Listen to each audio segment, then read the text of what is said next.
Okay, guys, we are going into integration chapter, and the question is f of x is equals to e power x by 1 plus e power x.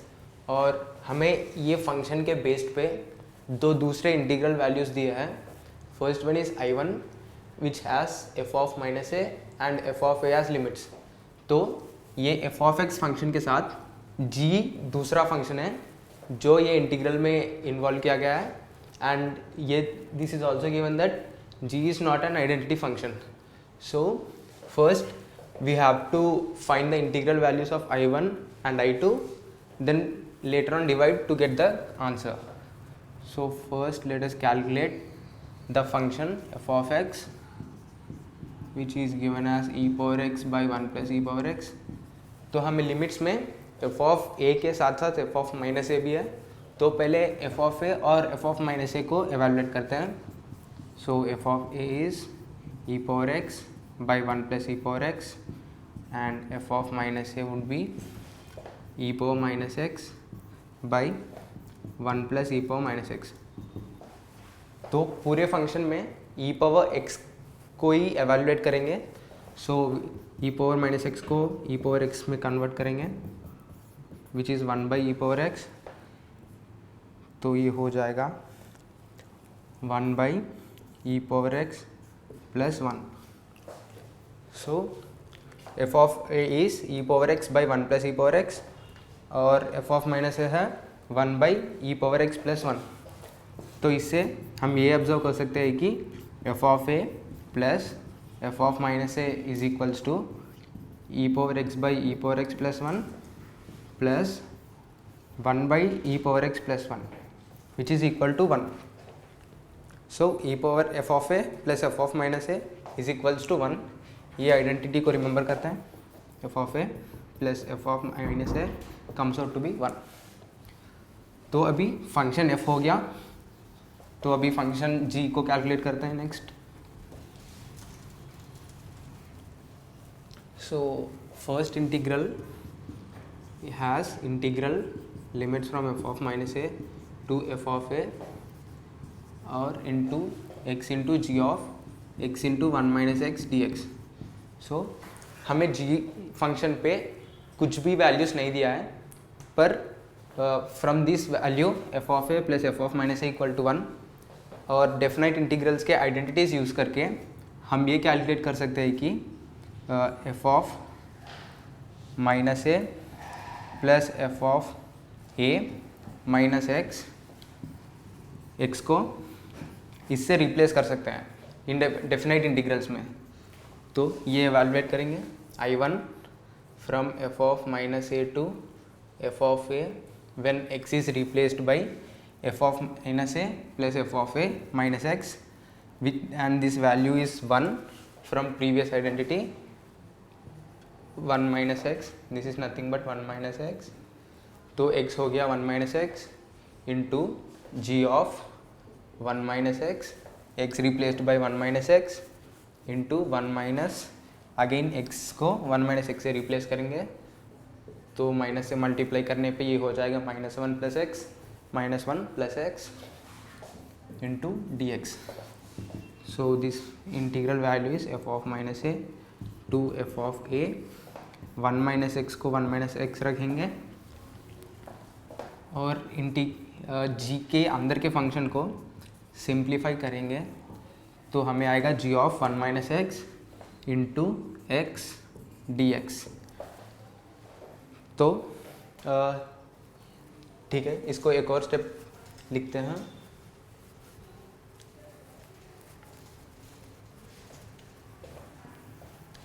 This is I1 जो हमने starting में evaluate किया था.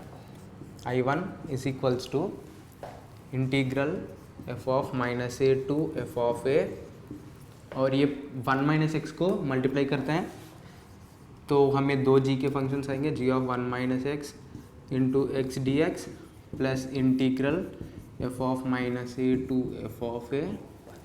तो यहाँ 1 हो गया, अभी माइनस एक्स बचा है तो माइनस इंटीग्रल के बाहर लाएंगे. So minus of x into g of 1 minus x into x d x. तो क्वेश्चन में देखेंगे integral f of minus a to f of a g of 1 minus x into x d x is I2. So I1 is equals to I2 minus और integral f of minus a to f of a x g into 1 minus x into x d x is I1. So I1 is equals to I2 minus I1 which is 2I1 is equals to I2. हमें चाहिए I2 by I1, तो I2 by I1 is 2. तो normally जब F of x और जी of x जैसे दो functions को to separate integrals की तरह देके उनकी रेशियो पूछा जाता है, तो इनको डायरेक्टली सॉल्व करके डिवाइड करने से अच्छा एक फंक्शन को दूसरे फंक्शन की टर्म्स में लिख के सिंप्लीफाई करेंगे तो आंसर जल्दी आ जाएगा. ओके, अभी दूसरा इंटीग्रेशन करते हैं जो भी दूसरे फंक्शन के बेस्ड इंटीग्रल पे है, पर ये सिंगल फंक्शन पे है. पिछली बार हमने दो फंक्शन पे किया था. तो चलो, हमें पहला दिया है कि integral f of x d x is equals to psi of x. हमें एफ ऑफ एक्स फंक्शन पता नहीं और साई ऑफ एक्स फंक्शन पता नहीं, बस ये दिया है कि integral f of x is psi of x. और चलो इंटीग्रल पे चलते हैं. Integral x power 5 f of x cube d x, let this be I. हमें एफ ऑफ एक्स फंक्शन पता नहीं है, पर उसका इंटीग्रल वैल्यू दिया है कि integral f of x is psi of x. तो एफ ऑफ एक्स क्यूब को हम कुछ दूसरे variable that is let t सोच लो. X cube is equals to t, तो differentiating on both sides 3x square d x is d t. इसको वापस इक्वेशन में सब्स्टिट्यूट करते हैं. I is equals to integral x power 5 f of x cube is t और d x is d t by 3x square. Simplifying constants को integral के बाहर 1/3 integral x cube f of t, x cube is t, so integral t f of t d t. So हमें t का integral value पता है, हो जाएगा, पर एफ ऑफ टी का भी इंटीग्रल वैल्यू पता है, साई ऑफ एक्स हो जाएगा. सो इंटीग्रेशन बाई पार्ट्स करते हैं. I is equals to 1/3 first function is f of t into second function is t d t. इसका इंटीग्रल होगा 1/3 f of t into t square by 2 minus integral of t square by 2, integral same रहेगा, और into differential of this f dash of t d t.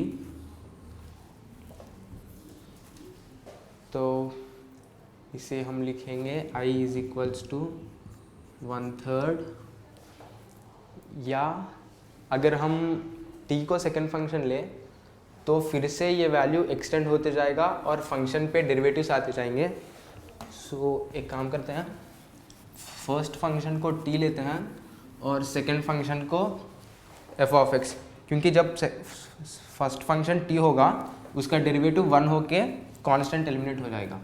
So i is equals to 1/3 integral t into f of t d t. That would be i is equals to 1/3 t into integral f of t d t. Integral f of t d t का value हमें पता है, psi of x, तो minus integral t derivative is 1 into f of t d t. तो i is equals to 1/3, sorry ये भी इसका integral है, ये होगा integral derivative of t which is 1 into integral of f of t d t whole integral. तो 1/3 t into integral f of t d t ये दिया है, this is 5 of t minus integral 1 into integral f of t d t is psi of t, तो integral psi of t d t. Therefore i is equals to 1/3 t को हमने x cube रखा था. So t is x cube, again psi of x cube minus integral psi of x cube dx plus c constant. हमें integral f of x d x पता है, जो हमने Sai of x लिखा, पर हमें इंटीग्रल ऑफ साई फंक्शन नहीं पता, तो इसको ऐसे ही रख देते हैं, which is 1/3 x cube psi of x cube minus 1/3 integral psi of x cube d x plus c. Okay, अभी इंटीग्रेशन में से एक सिंपल सा मॉडल करते हैं. ये मॉडल पे बहुत सारे क्वेश्चंस आते रहते हैं. So this is integral pi by 6 to pi by 3 1/1 plus under root tan x dx. तो normally under root tan x को पहले रूट निकालना पड़ेगा, बाद में आइडेंटिटीज़ यूज़ करके सॉल्व करना पड़ेगा. इससे अच्छा डेफिनाइट के आइडेंटिटीज़ यूज़ करते हैं. Integral a to b f of x dx can also be written as integral a to b f of a plus b minus x dx. तो ये आइडेंटिटी यहाँ यूज़ करते हैं, which would be integral pi by 6 to pi by 3 1/1 plus under root tan of pi by 3 plus pi by 6 which is 30 plus 60 90. So tan of pi by 2 minus x dx. ये हो गया integral pi by 6 to pi by 3 1/1 plus under root tan 90 minus theta that is cot of x dx. So cot x को फिर से tan में convert करते हैं, क्योंकि फंक्शनल वैल्यू tan में है. Integral pi by 6 to pi by 3 1/1 plus 1 under root tan x dx. तो अभी डिनोमिनेटर में एलसीएम ले. Integral pi by 6 to pi by 3, ये हो गया under root tan x by under root tan x plus 1 dx. तो initially ये function को i सोच लिया गया, then this would be i. अभी this is equation 1 and this is 2. So equation 1 और 2 को ऐड करेंगे.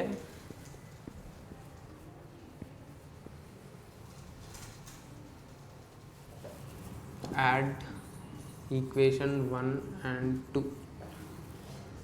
That would be i plus i 2i is equal to integral pi by 6 to pi by 3 dx by 1 plus root tan x plus integral pi by 6 to pi by 3 root tan x by 1 plus root tan x dx. So RHS में LCM लेंगे. Integral pi by 6 to pi by 3 1 plus root tan x, और ये भी 1 plus root tan x dx. तो ये हो गया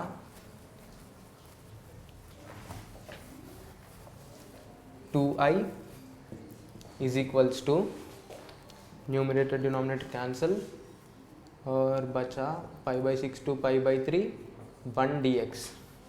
सो integral value is x from pi by 6 to pi by 3. Therefore I is equals to half of pi by 3 minus pi by 6, और ये है पाई by 6 which is pi by 12. Therefore the answer is pi by 12.